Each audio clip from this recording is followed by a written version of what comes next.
Ellendale is nestled in a valley between two low hills, as if hidden from the rest of the world.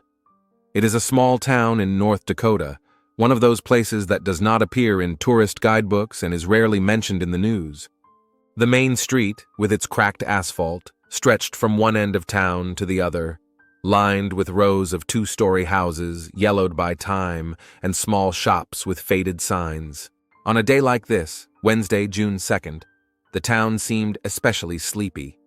The few passers-by strolled leisurely about their business, sheltering from the midday heat under the awnings of the shops. The sun beat down mercilessly from a cloudless sky, turning the air into a thick, stifling mass.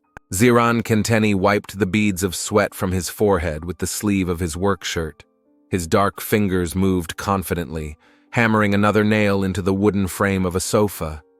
The Ellendale furniture factory hummed with the sound of machines, the air filled with the smells of wood shavings, varnish, and glue. Despite the heat and the monotony of the work, Ziran was focused. Each of his movements was precise, the result of 15 years of experience.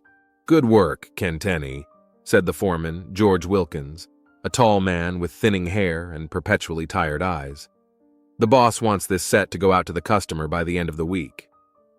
Ziran just nodded, not looking up from his work. He was valued at the factory. Not many had his skill in upholstering and assembling furniture. He could tell by eye how good the wood was, how much material would be needed for the upholstery, and make every seam perfect. The factory owner had offered him the position of workshop foreman more than once, but Ziran had always refused. He liked working with his hands, creating something tangible. On the other side of town, at a small dental clinic called Healthy Smiles, Lucinda Kenteni was finishing up with her last patient of the day. The office, though small, was equipped with the latest technology. The city had allocated funds to renovate the clinic last year. "Rinse your mouth 3 times a day with the antiseptic solution I prescribed," she instructed an elderly woman sitting in the chair, "and don't forget to come back in a week for a follow-up appointment." Lucinda had always been attentive to detail and meticulous. Her chestnut hair was pulled back into a neat bun, her snow-white coat was buttoned up, and she wore a professional smile on her face. Patients appreciated her light touch, and the fact that even complicated procedures were painless. When the last patient left, Lucinda allowed herself a short break. She took off her gloves, washed her hands, and took her phone out of her coat pocket. Several messages from her husband saying he would be late from work, and one from Sham, her brother-in-law. After reading the last one, she frowned and quickly deleted it, as if afraid someone might see it. At the same time, Sham Kenteni was sitting in the half-empty bar Fred's on the outskirts of Ellendale, sipping his 3rd glass of beer. At 36, he looked older. The years of disorderly living and constant moving had taken their toll. Sham never stayed in one place or held one job for long. For the past 2 years, he had been living in Minneapolis, trying to build a career in sales, but like his previous attempts, this one had ended in dismissal. "Another one, Fred." Sham tapped his empty glass on the bar. "Don't you think that's enough for today?" The bartender, a stocky man with a graying beard, looked critically at the customer. "I don't want to have to explain to your brother why you're passed out." "My brother," Sham smiled bitterly. "Saint Ziran always does everything right, huh?" The relationship between the Kenteni brothers had always been strained. Since childhood, Ziran had been the pride of his parents, responsible, hard-working, determined. Sham grew up in his brother's shadow, constantly feeling like a failure in comparison. After their parents died 5 years ago, the gap between them only widened, and now he was back in Ellendale, forced to ask his brother for help. Sham's phone vibrated. He glanced at the screen and saw a short message from Lucinda. "Not today. He'll be home." Sham grimaced and put his phone back in his pocket. That evening, Ziran returned home later than usual. The Kenteni's 2-story house looked modest but well kept, with white walls, blue shutters, and a small but neat garden in front of the entrance. Inside, it smelled of roasted meat and spices. Lucinda was cooking dinner. "I'm home." Ziran took off his work boots and went into the kitchen. Lucinda was standing at the stove, stirring something in a pot. She turned and smiled at her husband. "How was your day?" she asked, wiping her hands on her apron. Fine. We finished the set for the mayor. Ziran approached and kissed her on the cheek. How about you? The usual routine? Lucinda turned away, returning to the stove. 5 fillings and 2 extractions. Ziran opened the refrigerator and took out a bottle of beer. Something about his wife's behavior seemed strange to him. She was too tense, avoiding his gaze. Something wrong? He asked, taking a sip. No, just tired, Lucinda replied quickly. By the way, your brother called. He said he wants to stop by tomorrow. Ziran frowned. Every time Sham dropped by, it meant trouble, money to borrow or help with some other problem. What does he want this time?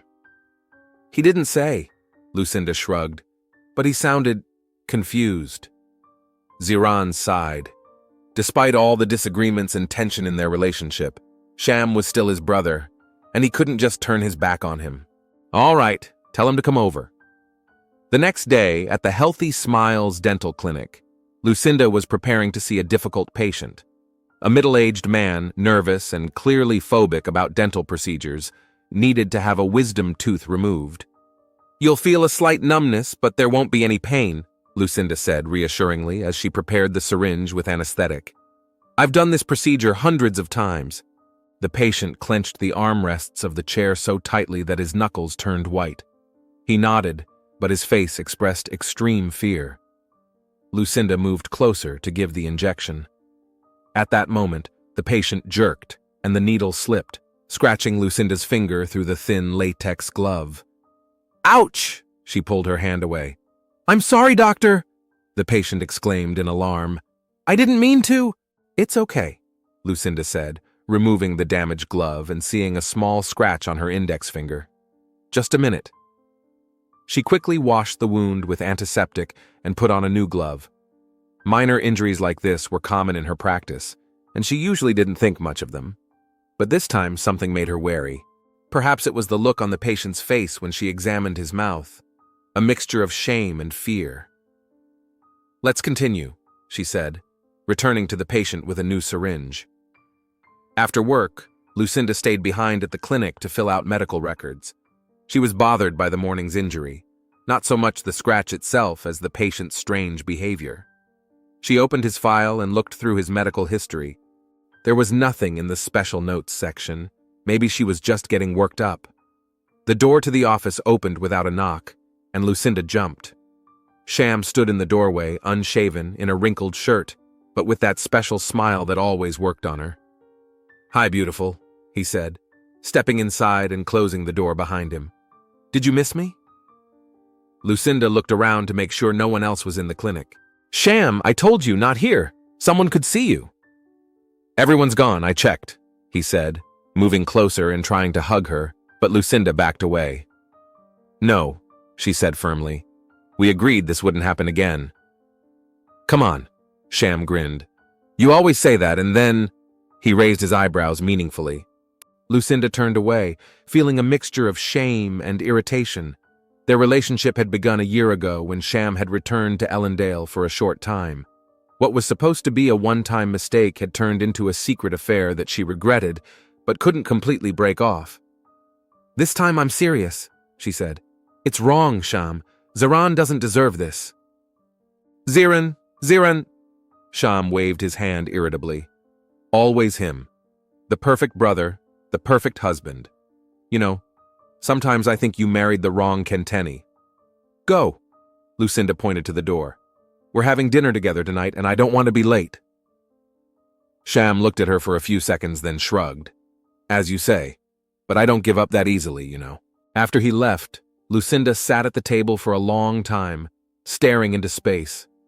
She needed to end this relationship once and for all, but every time she saw Sham, all her resolve disappeared. There was something about him, maybe that spark of danger, of risk, that was so lacking in her measured life with Ziran. When Lucinda returned home that evening, Ziran was already there, barbecuing in the backyard. This was usually a time when they could relax and talk about their day, but today there was tension between them. You're late, Ziran remarked without turning away from the grill. Sorry, I had some urgent paperwork to finish, Lucinda said, setting her bag on the table and walking over to her husband. "That smells delicious." Ziran nodded, turning the meat on the grill. His face was focused, almost sullen. "Sham stopped by," he said finally. "He lost his job in Minneapolis again." Lucinda froze, feeling her pulse quicken. "What does he want?" "To stay with us until he finds something new," Ziran sighed. "I told him I'd talk to you." Lucinda turned away, pretending to look for something in her bag. The thought of Sham living in their house both frightened and excited her. "If you don't want him to, I'll tell him no," Ziran continued. "But he is my brother, after all." "Of course he can stay," Lucinda replied too quickly. "There's plenty of room in the guest room." Ziran glanced at her intently, as if he sensed something in her voice but said nothing. On Saturday, Sham moved in with just a worn suitcase and a backpack, all he owned. Ziran helped his brother settle into the guest room, while Lucinda kept her distance, pretending to be busy with housework. "Thanks for letting me stay," Sham said at dinner. "I promise it won't be for long. I already have a couple of job options." "Take your time," Ziran replied. "Find something worthwhile this time." Sham smiled, his gaze sliding over to Lucinda. "Oh, I'm sure I'll find something worthwhile." Lucinda lowered her eyes, feeling herself blush. Ziran either didn't notice the double meaning in his brother's words or chose to ignore it. The next day, Sunday, Ziran went fishing with his colleagues from the factory, a tradition he had upheld for many years. Lucinda and Sham were left alone in the house. Finally, Sham appeared in the kitchen where Lucinda was preparing breakfast. "I thought he'd never leave." "Sham, stop it." Lucinda shook her head. "I'm serious, it's over between us." "Come on," he said, coming up behind her and wrapping his arms around her waist. "You missed me." Lucinda wanted to argue, but instead, she turned to face him and let him kiss her. Deep down, she knew she was making a mistake, but she couldn't stop herself. A few days later, on Tuesday, Detective Haley Shalon was reviewing reports of recent incidents in the city at the Ellendale Police Department. A tall black woman with short dreadlocks and a piercing gaze, she had earned a reputation as the best investigator in the county. "Detective," Officer Nixon Gavin, a young police officer with perfect posture and ambition, entered the office. "I got a report about a fight at Fred's bar last night." "What happened?" Haley looked up from her papers. "Nothing much, just a local altercation," Nixon said, placing the folder on the desk. "But one of the participants is Sham Kentenny. He recently returned to town and is staying with his brother. I ran a check on him and found several misdemeanor convictions in Minneapolis." Haley nodded, making a mental note. In small towns like Ellendale, the police knew almost every resident. "Keep an eye on him," she said. "Usually people like that don't come back for no reason." Nixon nodded and left, and Haley returned to her papers, unaware that she would soon be dealing with a case that would rock Ellendale. Ziran Kentenny's head was splitting with pain. For the third week in a row, he had woken up feeling as if small hammers were pounding in his temples. At first, he blamed it on fatigue. There were more orders at the factory, and his workdays often stretched into the evening. But when the headaches were joined by an inexplicable weakness and periodic fever at night, Ziran decided to see a doctor. The Ellendale Family Clinic was located in a 3-story brick building on Main Street. Dr. Harris, an elderly man with a neat gray beard, had been the local general practitioner for over 30 years. He examined Ziran, listened to his complaints, and ordered standard tests. "Most likely just a lingering flu," he said, writing a referral. "But we'll check everything just in case."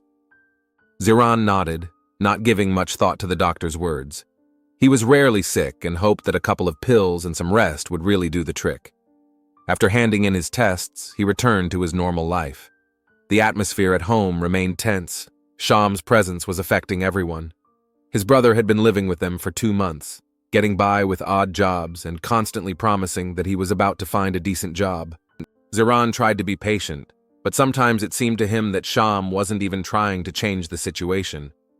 "How's the job search going?" he asked one evening as they sat together in the backyard. Sham shrugged vaguely, sipping beer from a bottle. "I have a couple of options," he replied evasively. "But you know, everywhere they want experience, and where can I get that if no one will hire me?" Ziran sighed. He had heard that excuse many times before. Maybe you should think about taking some refresher courses. There are programs at the community college. There you go again, Sham grimaced. You want to be the perfect big brother, don't you? Teaching everyone how to live their lives. I was just suggesting an option, Ziran shrugged, trying not to rise to the provocation. Their conversation was interrupted by the ringing of the phone. The number was unfamiliar, with an area code. Hello? Mr. Kentney? An official female voice said into the receiver. This is the Ellendale Clinic. Dr. Harris would like you to come in tomorrow to discuss your test results. Something in the nurse's tone made Ziran tense up. Is something wrong with the test results? Dr. Harris prefers to discuss the results in person, the woman replied evasively. Would tomorrow at 10 a.m. be convenient for you? Yes, I'll be there. Ziran frowned and hung up. What's wrong? Sham asked, noticing the expression on his face. Nothing special, Ziran waved his hand. Just have to stop by the clinic tomorrow. That night, he slept poorly, tossing and turning. Something told him that the upcoming conversation with the doctor would not be limited to a prescription for the usual pills. The next morning, Ziran asked for time off work and arrived at Dr. Harris's office at the appointed time. The doctor looked unusually serious. Have a seat, Mr. Kentney, he said, pointing to a chair across from his desk. Ziran sat down, feeling a sense of anxiety growing inside him. I have the results of your tests, Dr. Harris said, opening the folder in front of him. And unfortunately, I don't have the best news. Ziran tensed, waiting to hear the diagnosis. Your HIV test came back positive. The words hung in the air. Ziran felt as if everything around him had slowed down and the sounds had become muffled. This couldn't be true. Not him. There must be some mistake, he finally managed to say. I understand your shock, the doctor said sympathetically, but the test was performed twice to rule out any error. The result is positive. Ziran sat there, unable to comprehend what he had heard. HIV. It was a word he had heard on the news and in public service announcements, but he never thought it would have anything to do with his life. What do I do now? He asked quietly. Dr. Harris began to explain about antiretroviral therapy, regular checkups, and how with modern treatment, life expectancy is almost the same as normal. But Ziran was only half listening. Only one question was spinning around in his head. How? How could he have gotten infected? I need to tell your wife, said the doctor, finishing his explanation. She needs to get tested as soon as possible. No. Ziran shook his head. I'll tell her myself. Just give me some time. After leaving the clinic, he sat in his car for a long time, unable to start the engine. His thoughts were confused. What would he say to Lucinda? How would he explain it? And most importantly, how did this happen? In the evening, when Lucinda returned from work, Ziran still didn't know how to start the conversation. She noticed his state as soon as she entered the house. What's wrong? She asked, seeing his pale face and lost gaze. They sat in the kitchen, and Ziran twirled a cup of long cold coffee in his hands. I went to the doctor today, he began without looking up. I got the test results. Lucinda sat down opposite him, waiting for him to continue. Something in his tone made her tense. I have HIV, Ziran finally said. Lucinda froze, her face turning pale. She sat motionless, as if she couldn't believe what she had heard. This can't be, she whispered. How? I was hoping you would tell me. Ziran looked up at her. There was no accusation in his eyes, only pain and confusion. Me? Lucinda looked genuinely shocked. Ziran, I don't understand what's going on. They stared at each other across the table, both lost, both unprepared for what was happening. You need to get tested, Ziran said. As soon as possible. Lucinda nodded, still in shock. Then her face suddenly changed, as if she remembered something.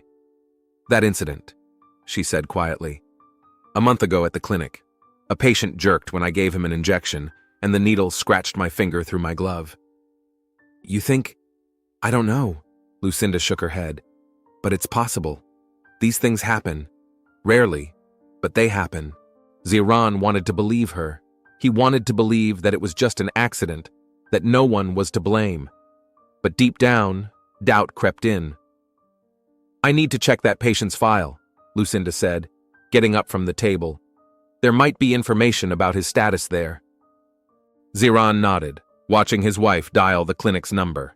She spoke quietly, her back to him, and he couldn't make out her words. When the call ended, Lucinda turned to him with a worried look on her face. "That patient's file is no longer in our database," she said.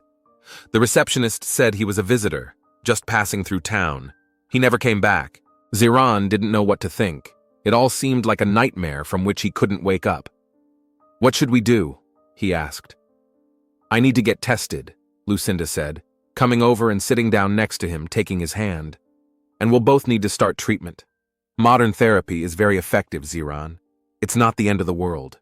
He looked at her face, so familiar, so beloved, and tried to find answers in it. Was everything as she said? An accidental injury at work? Or was there something else she wasn't telling him? "I'm with you," Lucinda said, squeezing his hand. "We'll get through this together." Ziran nodded, grateful for her support, though inside he was still reeling from the emotional turmoil. The next day, Lucinda took the test, and as they both expected, the result was positive.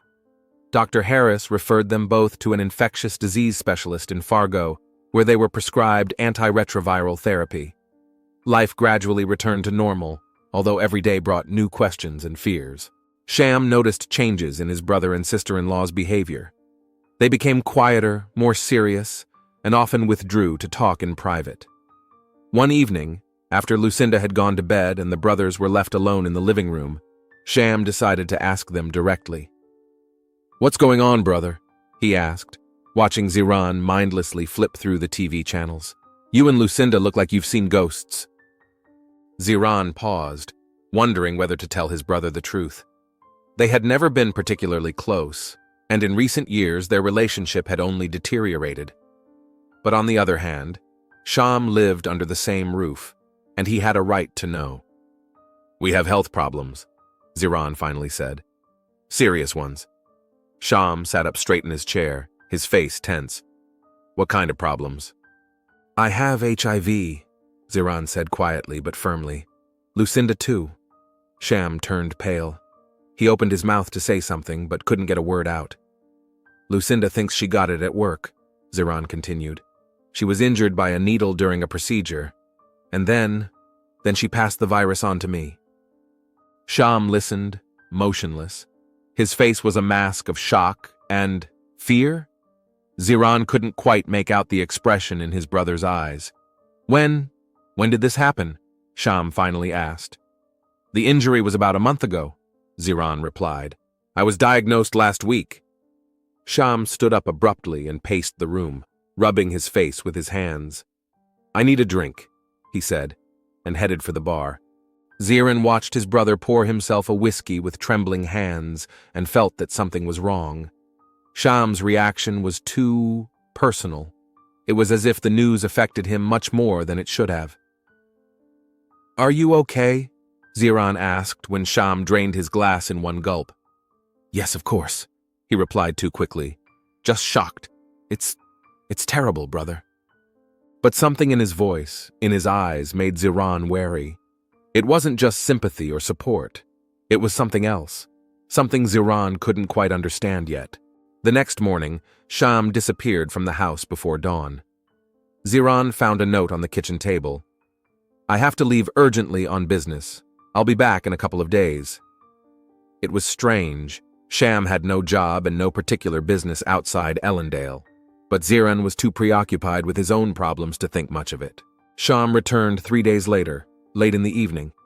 He looked haggard, with dark circles under his eyes. Ziran and Lucinda were already going to bed when they heard the front door slam. "Where have you been?" Ziran asked, stepping out into the hallway. "We were worried." "Business," Sham replied curtly, not looking his brother in the eye. "Everything's fine." But there was nothing fine about the way he looked. Ziran noticed that his brother's hands were trembling slightly and beads of sweat had formed on his neck, despite the cool evening. Are you sick? Ziran asked, looking more closely. No, just tired. Sham tried to walk past, but Ziran blocked his way. Sham, what's going on? His brother stopped, took a deep breath, and then looked up at Ziran. There was something in his eyes that made Ziran tense up inside. I went to Fargo, Sham said quietly. I got tested for HIV. Ziran froze, not understanding why his brother had decided to do that.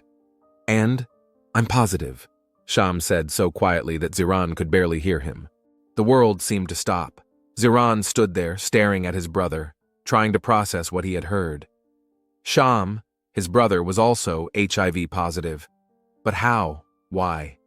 And then the pieces of the puzzle began to fall into place in his mind. Sham, Ziran's voice trembled. Where did you get HIV? Sham remained silent, avoiding his brother's gaze, but his silence spoke louder than any words. Sham, Ziran repeated, feeling a terrible suspicion growing inside him. How long have you had it? I just found out, Sham finally replied. I swear, I didn't know before. But how did you get it? Ziran felt he knew the answer, but refused to believe it. Sham looked up, his eyes full of guilt and fear. I can't tell you, he whispered. At that moment, footsteps sounded on the stairs. Lucinda was coming down, attracted by the sound of voices. When she saw Shem, she stopped, and Ziran noticed the change in her face. Fear, guilt, panic, all flashed in the look she exchanged with Shem. And then, Ziran understood. He understood everything. Why his brother had reacted so strongly to the news of his diagnosis. Why he had suddenly left to get tested. Why he and Lucinda were now looking at each other as if they were having a silent conversation. They were together, his wife and his brother. Ziran, Lucinda began, taking a step forward. It's not what you think. But Ziran wasn't listening anymore. Something inside him snapped. Everything became clear. There had been no accidental injury at the clinic. There had been no unknown patient with HIV. It had been his wife, cheating on him with his own brother. Get out of my house, he said to Sham, struggling to contain his rage. Now. Brother, listen. Sham took a step toward him. I didn't know. I swear, I didn't know I had HIV. Get out, Ziran shouted, his voice echoing through the house. Sham froze, then nodded, and without looking at his brother or Lucinda, headed for the door. A minute later, the front door slammed shut, and silence fell over the house. Ziran turned to his wife. She was standing on the stairs, her face pale, her eyes filled with tears. Ziran, she began, please listen to me. But he couldn't. Not now.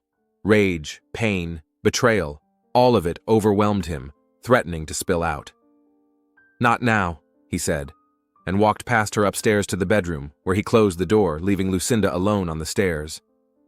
They hardly spoke for the next 2 days. Ziran left for work early in the morning and returned late at night. Lucinda tried to talk to him several times, but he dismissed her, saying he needed time. Sham rented a room in a motel on the outskirts of town. He called Ziran several times, but he didn't answer. Once he tried to talk to his brother in the factory parking lot, but Ziran just got in his car and drove away without saying a word. On the third day, Sham decided to talk to Lucinda. He waited until she finished work and drove up to the clinic. Lucinda was just closing the door when she saw his car. Sham, she shook her head. This is a bad idea. We need to talk, he said, about what happened, about what's going to happen. Lucinda looked around to make sure none of her colleagues could see them and walked over to the car. Okay, she said quietly. But not here. Come to the clinic in 10 minutes when everyone's gone. Sham nodded and drove away. Lucinda returned to the clinic, telling her colleagues she needed to finish some paperwork. 10 minutes later, when everyone had left, she opened the back door and Sham slipped inside. They sat in her office, and Sham nervously twirled a pen on the desk. What should we do? He asked. Ziran isn't answering my calls. He doesn't want to see me. Give him time, Lucinda replied. It's too much of a shock to find out about us, about HIV, about everything at once. But we have to talk to him, Sham insisted. Explain that we didn't know either, that it wasn't intentional. Lucinda looked at him sadly. Do you really think that will change anything? She asked quietly. We betrayed him, Sham. Both of us. And now we're all paying for it.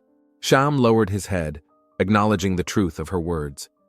They sat in silence, each thinking about how one mistake, one wrong decision, had led to such a tragedy. Rain drummed on the roof of Ziran Kenteni's car as he pulled into the parking lot in front of the Healthy Smiles dental clinic. The clock showed 20 minutes past 8 in the evening, a time when the clinic was usually already closed. But the light was on in Lucinda's office, and this made Ziran frown. His wife had said she was working a short day today. The last few days had passed in a fog.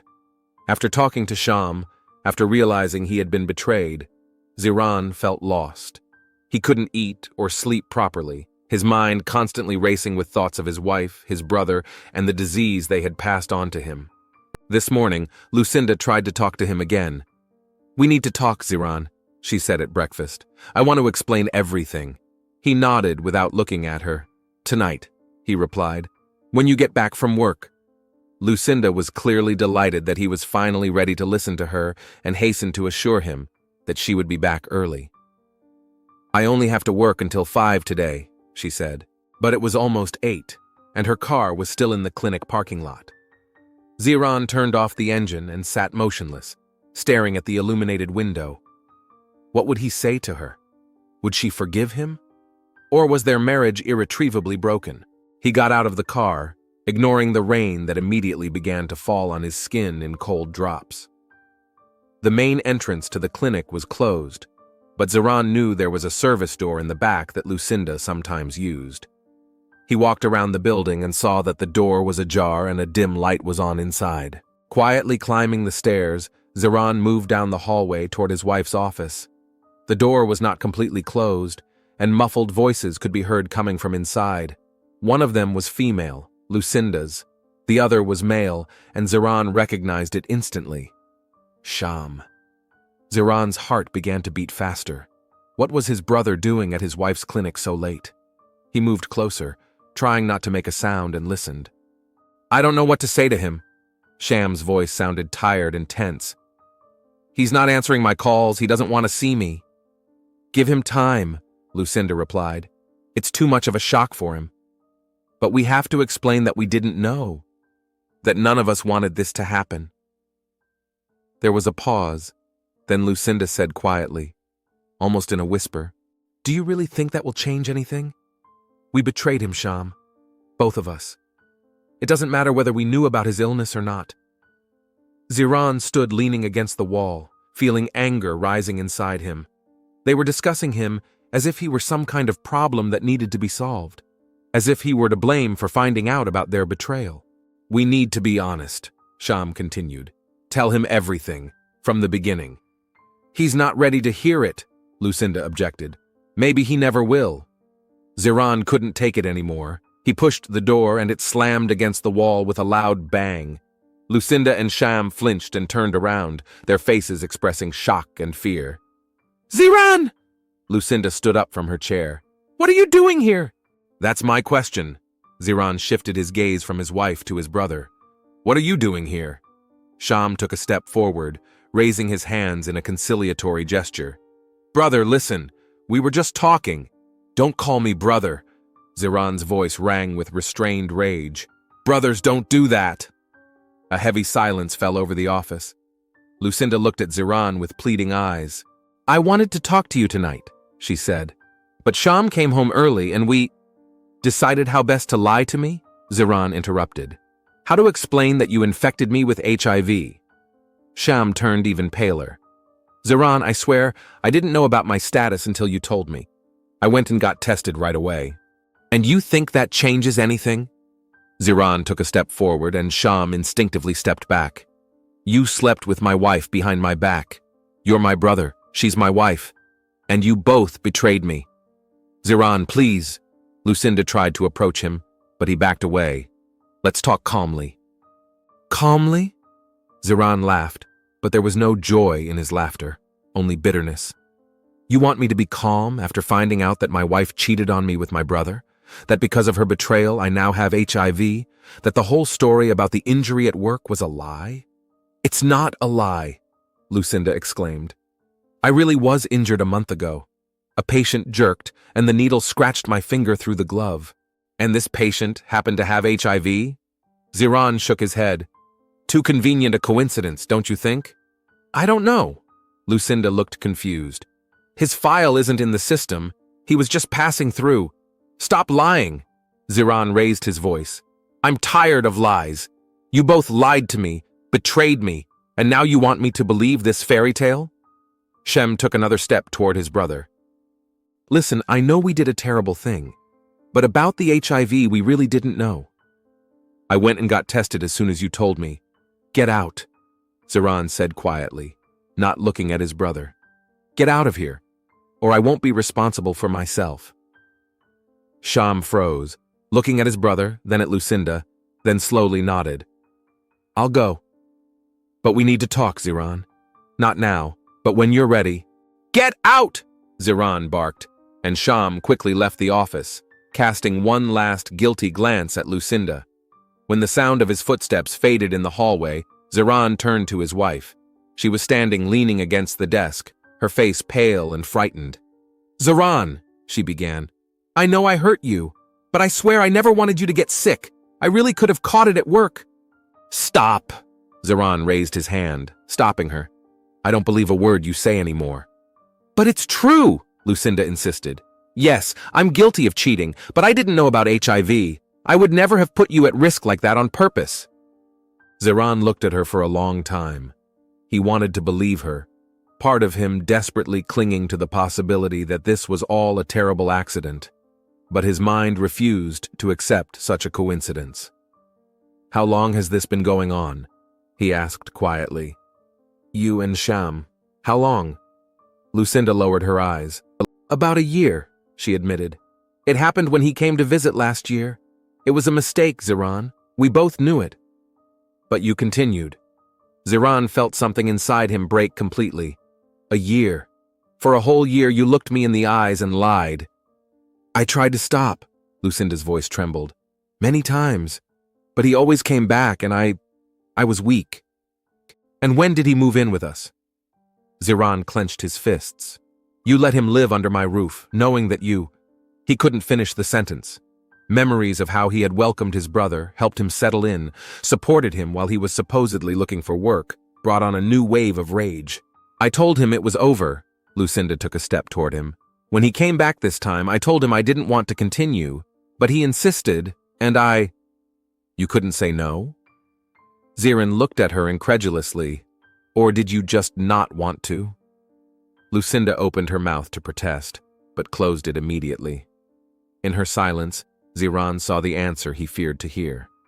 I loved you, Ziran, she said finally. I always have. What happened with Sham, that was different. It wasn't love, it was... Don't you dare talk about love, Ziran interrupted her. You don't know what that is. Lucinda flinched as if she had been struck. She tried to say something, but Ziran was no longer listening. He paced around the office, feeling rage and pain overwhelming him. You know what the worst part is? He said, stopping in front of her. When I found out about the diagnosis, I believed you. I supported you, thinking you were a victim of circumstances, that we were facing this tragedy together. That's right, Lucinda exclaimed. We're all victims. None of us wanted this to happen. But you chose this. Ziran looked her straight in the eyes. You chose betrayal. You chose lies. And now we're all paying for your choice. Lucinda shook her head, tears streaming down her cheeks. You're right, she said quietly. I'm to blame. But please, Ziran, give us a chance. We can start over, get through this together. Together?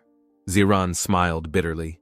There is no together anymore, Lucinda. You destroyed everything we had. He turned to leave, but Lucinda grabbed his arm. Don't go like this, she pleaded. Talk to me. Say everything you feel. Hit me if you want, but don't leave with that pain inside you. Ziran looked at her hand clenching his wrist and felt a new wave of rage rise inside him. He jerked his hand away. Don't touch me, he hissed. You lost that right. Ziran, please, Lucinda sobbed. I know I hurt you, but I love you. I've always loved only you. Then why? Ziran shouted, losing his composure. Why my brother? Why did you let this happen? I don't know, Lucinda shouted back. "It was weakness, a mistake. I got confused. You ruined our lives." Ziran took a step toward her, his eyes flashing with anger. "Mine, yours, even his. We'll all have to live with this for the rest of our lives." Lucinda backed away until her back hit the dental chair. "I know," she whispered. "I'll pay for this for the rest of my life. But please, Ziran, don't leave me. Not now when we're both sick. We need each other." "You don't need me," Ziran said, moving closer to her, his voice trembling with barely contained rage. "If you needed me, you wouldn't have cheated on me with my brother. You wouldn't have lied to my face for months. You wouldn't have infected me with a deadly disease." "I didn't know!" Lucinda cried, her face contorted with pain and fear. "I swear to you, I didn't know about the HIV. I could have gotten it at work, it's true." "Stop lying." Ziran grabbed her by the shoulders and shook her. "Enough. I know the truth. You slept with him and he infected you and you infected me." "No!" Lucinda broke free from his grip. "It could have been at work, that patient." "What patient?" Ziran couldn't believe his ears. "Are you still trying to keep up this lie? After everything I've learned?" "It's true," Lucinda insisted. "I don't know where I got HIV. It could have been sham, but it could have been that patient." Ziran looked at her suspiciously. "You really think I'm going to believe that? That it's some kind of incredible coincidence?" Lucinda lowered her head. Tears welled up in her eyes. "I don't know," she said quietly. "I just know that I didn't want to hurt you. I never did." Ziran shook his head. He didn't know what to believe anymore. Pain and betrayal clouded his mind. "I'm leaving," he said finally. "I'm filing for divorce, and I never want to see you again." He turned to go, but Lucinda grabbed his arm again, this time more firmly. "No, Ziran, please." Her voice was desperate. "Don't leave me. Not now. We can get through this together. We can... Let go." Ziran tried to break free, but she clung to him like a drowning man clinging to a straw. "I need you," she cried. "I love you. I'll do anything to make up for what I've done." "It's too late." Ziran finally pulled his hand out of her grip with such force that Lucinda lost her balance and fell onto the dentist's chair. She immediately got up and rushed toward him, blocking his way to the door. "You can't just leave," she cried. "We have to talk. You have to hear me out." "I've heard enough." Ziran tried to get past her, but Lucinda wouldn't budge. "No!" She pushed him in the chest, unexpectedly hard for her size. "You will listen to me. You will understand that I didn't do it on purpose, that I'm a victim too." Something inside Ziran broke completely. A victim. She considered herself a victim after everything she had done? "Get out of my way," he said, barely containing his rage. "No." Lucinda shook her head stubbornly. "Not until you listen to me." Ziran took a deep breath, trying to calm down, but inside him a hurricane of emotions was raging. "For the last time, Lucinda, step away." "No!" She pushed him again, this time harder. "You're not going anywhere until we talk." And then Ziran snapped. He grabbed Lucinda by the shoulders and pushed her away with all his strength. She lost her balance and fell, hitting her head on the metal edge of the dentist's chair. There was a dull thud, and Lucinda slumped, slowly sliding to the floor. Ziran froze, staring at his wife's motionless body. Blood slowly spread across the white tile floor, forming a dark pool around her head. "Lucinda?" He knelt down beside her, his hands trembling as he tried to feel for a pulse in her neck. But there was no pulse. Lucinda's eyes were open, but there was no life in them. They stared into nothingness, glassy and empty. Maria Gonzalez always arrived at work at 7 o'clock sharp. It was a long-standing habit, developed over years of cleaning the Healthy Smiles clinic, and it didn't fail her on this rainy morning. She opened the office door with her key, turned on the lights in the hallway as usual, and took the cleaning cart out of the utility room. She usually started with the doctor's offices, gradually making her way to the reception area. First on her list was Dr. Lucinda Kentenny's office. Maria knocked gently on the door. Although no one should have been at the clinic so early, she always observed this formality. When there was no answer, she pushed the door open and froze in the doorway, dropping the bunch of keys from her hands. In the middle of the office, next to the dentist's chair, Lucinda was lying on the floor. Her eyes were open, and a dark pool of blood had spread beneath her head, already drying at the edges. Next to her, sitting on the floor, was her husband, Ziran Kenteni. He didn't look up when Maria entered, continuing to stare motionless at his wife's body. "My God!" Maria pressed her hand to her mouth and backed away. "Signor Kenteni?" Ziran slowly raised his eyes. His gaze was empty, absent. His hands and shirt were stained with blood. "I killed her," he said quietly, almost in a whisper. "I didn't mean to, but I killed her." Maria rushed to the phone in the hallway, her hands shaking as she dialed 911. Detective Haley Shalin received a call at 7:30 a.m. A body had been found at the Healthy Smiles Dental Clinic. The victim was Dr. Lucinda Kentney, 34 years old. The victim's husband was at the scene and had confessed to the murder. When Haley arrived, patrol officers, medics, and forensic technicians were already bustling about. Officer Nixon Gavin met her at the entrance. "The victim is Lucinda Kenteni, a dentist," he reported. "The preliminary cause of death is a head injury from striking the metal edge of a dental chair. Time of death is approximately 12 hours ago, last night." "And her husband?" Haley asked, putting on gloves. "Ziran Kenteni, 38 years old. He sat next to the body all night. The cleaning lady found them this morning. He admitted that he pushed his wife during an argument and she hit her head. He's in the patrol car now." Haley nodded and entered the clinic. In Lucinda's office, forensic technicians were photographing the crime scene and collecting evidence. The body was still lying where it had been found, on the floor next to the dentist's chair. The medical examiner, leaning over the body, dictated his observations to his assistant. "What can you tell us?" Haley asked, approaching him. "A single blow to the temple, very strong. The angle and height match the edge of the chair," the expert replied. "Death was instantaneous, no signs of a struggle or prior injuries." Haley carefully examined the office. An overturned chair, a few drops of blood on the floor, a handprint on the doorframe, all these details added up to a picture of what had happened last night. "I'm ready to talk to the suspect," she said to Nixon as she left the office. Ziran Kenteni sat in the back seat of the patrol car, staring at a single point. His hands were handcuffed, and there were bloodstains on his clothes.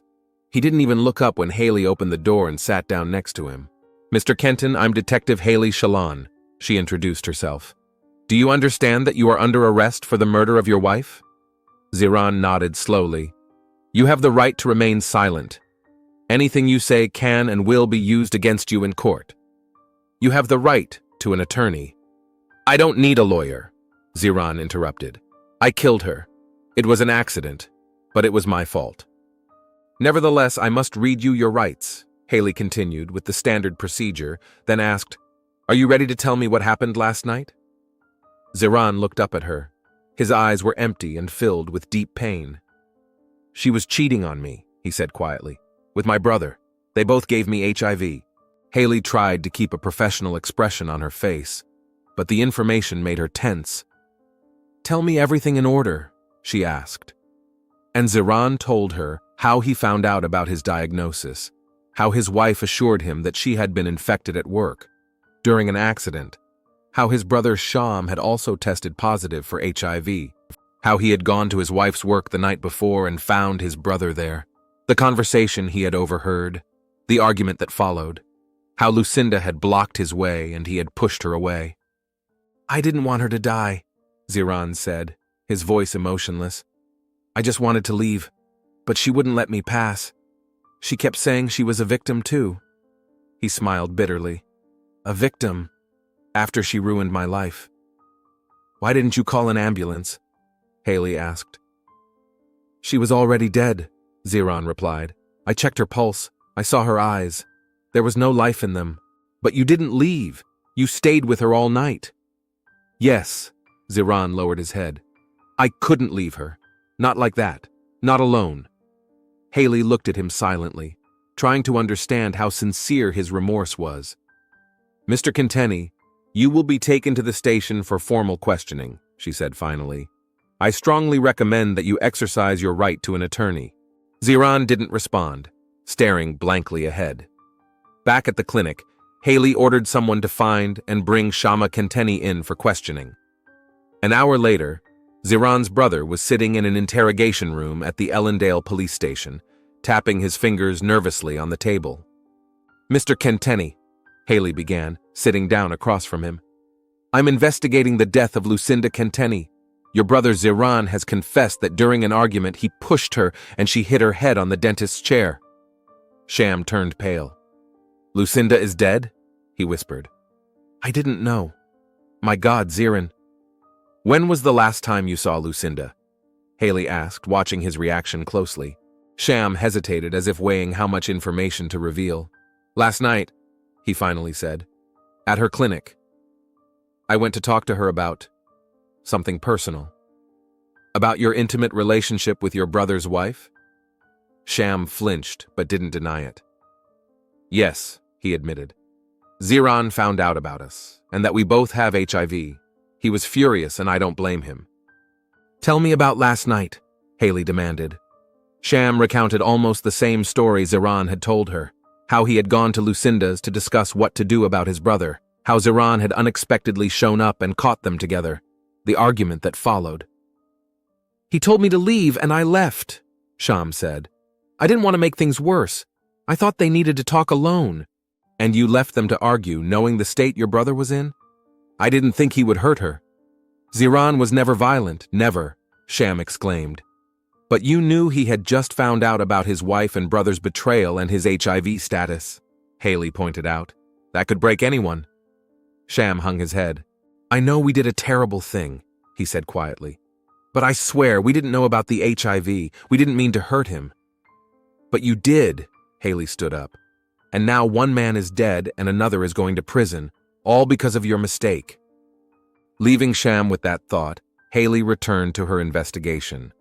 Over the next few days, clinic staff were interviewed, all possible evidence was collected, and Lucinda's medical records and those of her patients were examined. The story about the needle injury was confirmed. There was a record of the incident in the clinic's accident log from a month earlier, but it was impossible to determine whether Lucinda had been infected by a patient or by her brother-in-law. The trial of Ziran Kenteni began 3 months later. The prosecutor insisted on a second-degree murder charge, arguing that Ziran had acted in the heat of the moment, but was aware of the consequences of his actions. The defense sought to have the charge reduced to manslaughter, arguing that Lucinda's death was an accident, the result of a tragic set of circumstances. Haley Shalon testified on the 3rd day of the trial. She described the crime scene, the results of the investigation, and Ziran's confession. "Detective Shalon," asked the prosecutor, "based on your experience and the investigation you conducted, do you believe that Lucinda Kenteni's death was the result of a spontaneous outburst of violence or a planned act?" Haley looked at Ziran, who was sitting at the defense table. Over the past few months, he had lost a lot of weight. His eyes were sunken, and his skin had taken on an unhealthy hue. HIV and stress were taking their toll. "All the evidence points to this being a moment of uncontrolled rage," she replied. "There were no signs of planning. Mr. Kenteni was in a situation where too much had come crashing down on him. The betrayal of his wife and brother, a terminal diagnosis, the destruction of his life." He snapped. "Nevertheless," insisted the prosecutor, "he used enough force to cause fatal injuries." "Yes," agreed Haley, "but it should be noted that the blow to the head was the result of a fall, not direct violence on his part. He pushed her without calculating the force and without anticipating the consequences." The defense used this testimony to its advantage, but the jury was more impressed by the fact that Ziran stayed with his wife's body all night, without trying to hide or destroy evidence. After a week of hearings, the jury returned a verdict of manslaughter. The judge sentenced Ziran to 8 years in prison, with the possibility of parole after 5 years. As Ziran was led out of the courtroom, Haley noticed Sham sitting in the back row. Their eyes met, and Sham quickly looked away. His face reflected guilt and remorse, but Haley knew that no amount of remorse would bring Lucinda back or restore Ziran's ruined life.